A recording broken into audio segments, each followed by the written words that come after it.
This story from the Old Testament is really amazing. Check this out. It's one of the gnarliest stories of the Bible, but such a beautiful picture of the gospel where Joshua, the high priest, is standing in the Holy of Holies on the Day of Atonement, right? Atoning for the sins of the people. And it says he was covered in excrement-filled robes. So he's literally covered in poop.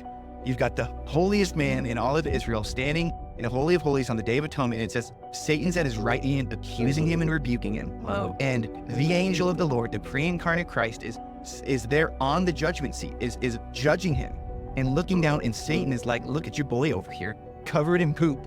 He's dirty in the Holy of Holies where you're supposed to be totally pure. Yeah. And it says the angel of the Lord got down and he says, the Lord rebuke you, Satan.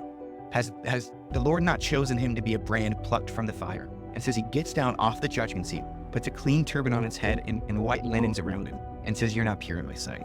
Wow. And it's a picture of sinners coming before the throne and Satan accusing them, and they feel completely hopeless, completely dirty, like they're the worst person in the entire world standing before holy God. And the holy God himself gets off the judgment seat and says, I'm going to wrap you up in purity. And that's the gospel. It's that this man welcomes sinners and eats with them.